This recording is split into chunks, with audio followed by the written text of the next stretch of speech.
Assalamualaikum warahmatullahi wabarakatuh. Halo semuanya, perkenalkan nama aku Muhammad Haikal dengan NPM 2406350803. Nah, kali ini saya akan membahas tentang fenomena gangguan neurologi di masyarakat, seperti salah satunya adalah stroke.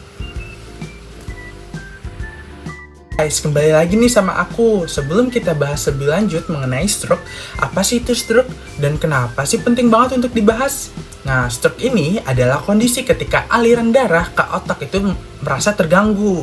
Biasanya karena adanya sumbatan pembuluh darah seperti stroke iskemik, atau karena pembuluh darah di otak itu pecah atau stroke hemorrhage.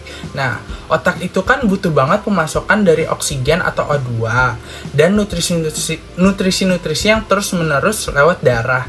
Nah, kalau kita bayangkan aliran darahnya seketika berhenti walaupun cuma beberapa menit, itu bisa terjadi jaringan di otak itu bisa mati permanen, guys. Karena kita bahas adalah salah satu penyebab kecacatan tertinggi yang bisa menimpa ke siapa aja, mulai dari orang tua, orang dewasa, hingga anak muda seperti saya ini. Salah satu faktornya karena faktor gaya hidup mereka, guys. Nah, dampaknya itu luas banget, mulai dari yang ringan itu kayak rasa kesemutan, hingga yang berat itu lumpuh total, atau nggak bisa bicara, atau kehilangan kesadaran. Realitanya di masyarakat, yang pertama itu yang sering saya temui itu tiba-tiba nggak bisa ngomong, guys.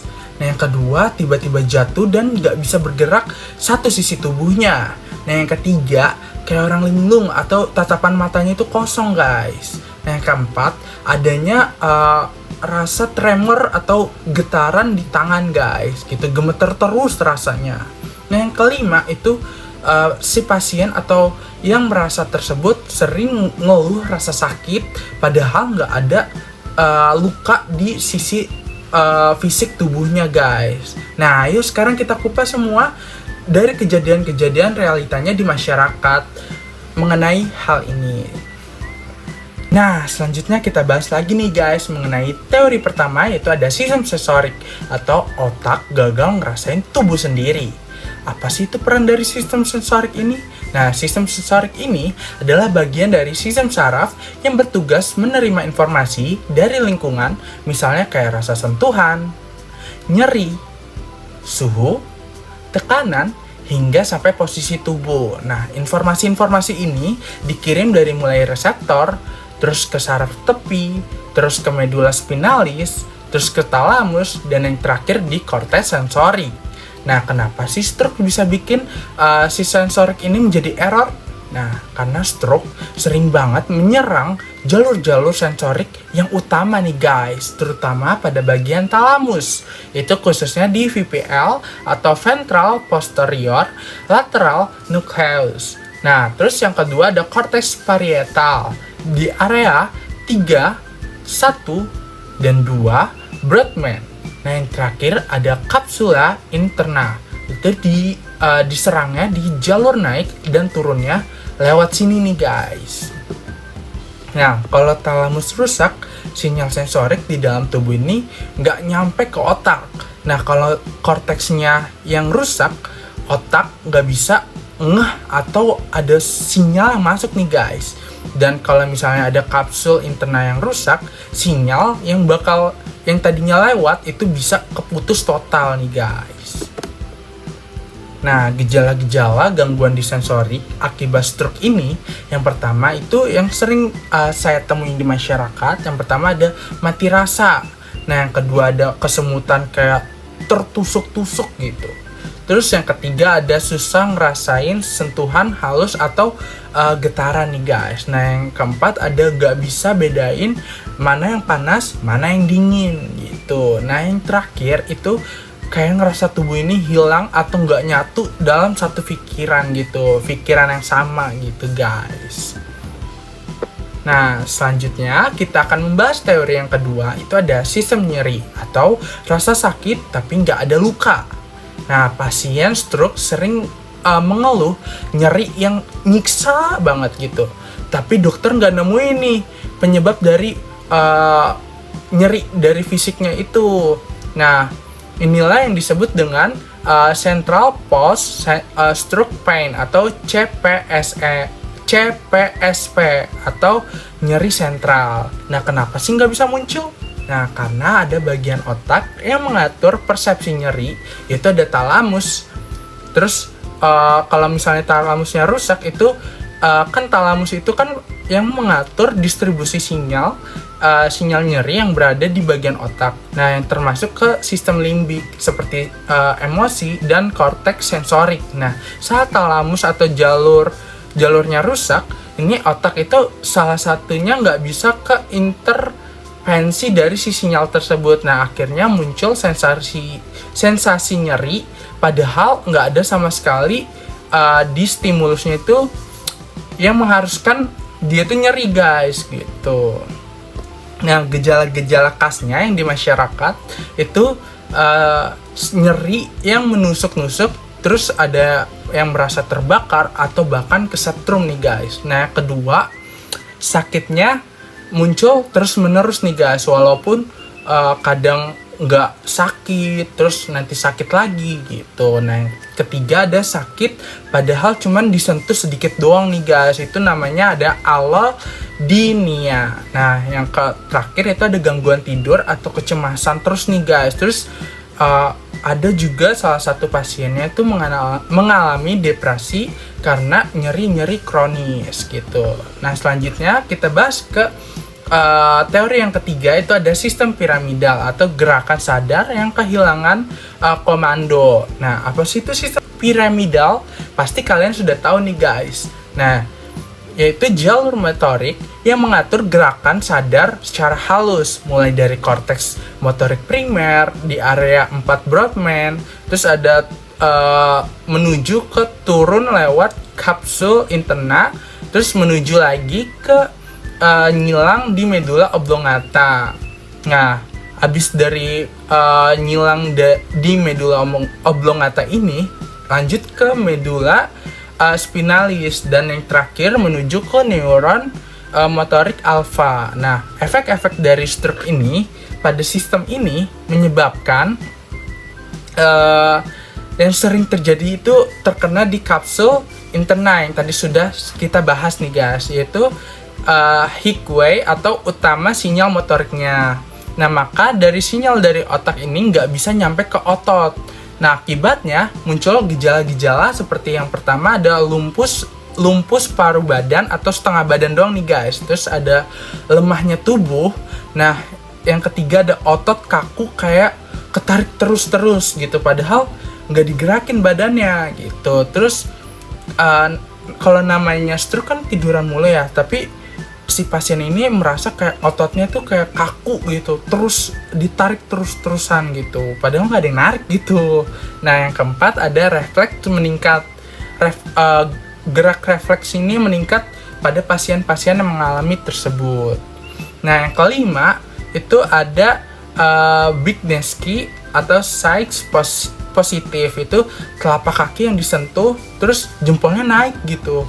Normalnya kan harusnya turun kan kalau misalnya kita kelitikin gitu telapak kakinya. Nah, selanjutnya kita masuk ke teori yang keempat, yaitu ada sistem extrapyramidalis, yaitu gangguan gerak secara otomatis. Nah, sistem ini bukan mengatur gerakan sadar, tapi mengatur yang pertama ada gerak otomatis, misalnya kayak jalan sambil ngobrol. Tiba-tiba nih misalnya kita berdua sama teman kita jalan nih kucuk sampai Monas, enggak dong, tiba-tiba dari jalan ini kita nggak nyadar, pas jalan ini kita udah jauh gitu, padahal kita sambil ngobrol gitu, nggak kerasa gitu waktunya. Terus yang kedua ada tonus otot, yang ketiga ada refleks postural, yang keempat itu ada ekspresi wajah. Nah, struktur utamanya yang pertama dari bangsang ganglia, itu ada putamen, terus ada globus pallidus, terus ada caudet. Nah, yang kedua ada substantia atau ningra, itu penghasil dopamin. Terus yang ketiga ada thalamus, itu korteks motorik. Nah, kalau misalnya rusak, pasien bisa kelihatan yang secara di masyarakat itu yang pertama gemeter waktu diam, kayak tremor itu pada waktu pasien itu istirahat gitu, padahal nggak ngelakuin apa-apa gitu. Nah, yang kedua susah mulai bergerak. Nah, yang ketiga ada gerakan jadi lambat atau kaku. Padahal kalau misalnya yang terkena stroke itu orang muda kan, kalau kayak saya masih muda itu kan gerakannya masih fleksibel kan. Nah, kalau misalnya dia terkena stroke itu mengalami pergerakan jadi lambat dan kaku gitu guys. Nah, terus kebanyakan yang saya lihat itu mukanya datar atau kayak patung gitu. Nah, selanjutnya kita bahas ke teori yang kelima, itu ada sistem kontrol postural, itu otot kecil dan keseimbangan. Banyak pasien stroke nggak cuma lumpuh, tapi juga 1. Sering jatuh. 2. Jalan kayak orang oleng, kayak begini. Iya, pokoknya kayak gitu deh guys. Nah, yang ketiga itu nggak bisa berdiri dengan tegak gitu. Dan yang keempat, pasien ini sering mengalami vertigo. Nah, kenapa sih itu bisa terjadi? Karena stroke bisa menyerang cerebellum. Nah, terus juga pons dia serang. Terus ada nucleus vestibularis. Nah, yang semuanya ini sangat penting dalam kebutuhan di postur dan koordinasi di bagian tubuh kita nih guys. Nah, gejalanya yang pertama ada gerakan gak terkoordinasi. Terus yang kedua gampang jatuh gitu. Nah, yang ketiga susah menjaga posisi tegak. Dia kalau pasien-pasien yang mengalami stroke dia nggak bisa tegak kayak gini nih guys, yang saya duduk gini. Terus yang keempat gak bisa seimbang pada saat berjalan gitu guys.